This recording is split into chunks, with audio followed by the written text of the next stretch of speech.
Oh yeah! What's up sa mga Caribbean Jommy Sulu here. Ang may pinakamalakas ng pwersa sa buong kalawakan at yun nga ng mga Caribbean si Caribbean Suit Chigi. Yan. Paano naman kung bike rate pero nakamotor? Haha. Bawal ba yun? Okay, tinutukoy ni Caribbean sa Food Panda Delivery Rider. Okay. Sama na rin natin yung sa Grab. Okay, Grab Food Delivery Rider. Isa lang naman yan. Hindi. Magkaiba pala yun. Pero, etong tanong ni Caribbean, pwede din sa Grab Food Delivery Rider. Okay, so, tinatanong ni Caribbean, may account kasi sa Food Panda Delivery Rider tsaka sa Grab Food Delivery Rider. May account kasi dyan. Isang bike rate at isang motor rate. Okay, ako, motor rate ang account ko. Okay, yung bike rate na account, bisikleta gamit. Okay. So, makukuha ang booking nun na or i-deliver, malapitan lang kasi nga bike lang gamit, bisikleta. Ako, motor rate, ang account na yon malayuan kasi nga motor gamit, kaya malayuan. Okay? So, ayun, dalawang account. So, tinatanong ni Caribbean, paano naman daw kung bike rate pero ang gamit niya motor? Haha. May tao siya nga. Bawal ba yun? Okay. Bawal yun, no, mga Caribbean. Kasi bike rate ka. So, makakuha mong mga booking o deliver, ma-deliver, malapitan. Okay? So, gamit mo motor, mas mabilis mo siya mai-deliver. Malulugi yung nakmotor o yung mga nakabike sa'yo kasi mabilis mo na di-deliver, makakarami ka. Parang mauubos mo yung booking mapapakyaw mo. Kawawa naman yung mga ibang nakabike. Siyempre, yung mga nakabike, medyo matagal yan mag-deliver. Maubusan sila ng booking, naubos mo na. Tapos yung mga motor naman, imbis makakuha ng medyo malapit, inubos mo na rin. Okay, kaya bawal yon. Ganon. Kaya dapat, naka-bike ka, bike din ang gamitin para legal. Okay? Kasi pag ginawa mo yon, bike rate account ka, motor ang ginamit mo, pwede kang ma-report. Kunyari, may nakita sa'yo na pwede mag-report sa'yo, customer. Siyempre, malilito yun. Bike ka lang, tapos nakamotor ka. Di ba? O kaya, kapwa rider mo. Di ba? Kasi hindi fair o patas kasi mabilis yung nakaka-deliver. Nakakarami ka. Nalulugi sila. So, pwede ka nilang report. Yung account mo masisira. Wala ka na account, sayang. Kaya dapat kung ano yung account mo, yun ang gawin mo. Kung bike ka, bike rate account ka, bike gamitin mo, bisikleta. Ngayon naman, balik rin natin, motor rate ka, ginamit mo bisikleta.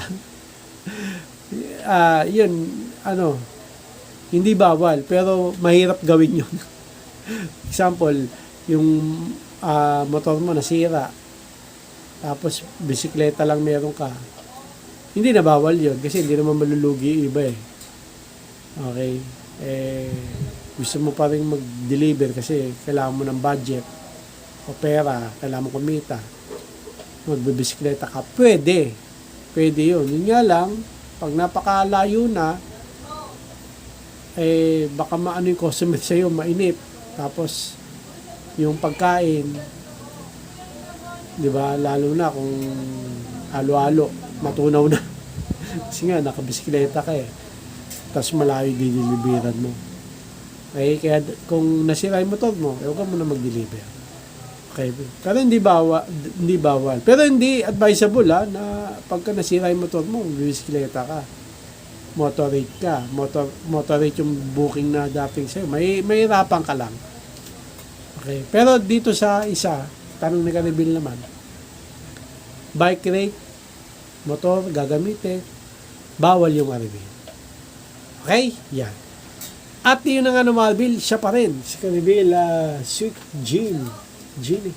Paano pag yung motor hindi naka-name sa'yo? Ayan, okay. Pag mag-apply kayo ng Food Panda Delivery Rider or kahit Grab Food Delivery Rider, no, mga Caribbean, at motor rate ang account ang applyan nyo, no? At hindi nakapangalan sa inyo ang motor na gagamitin nyo sa pagdi-deliver.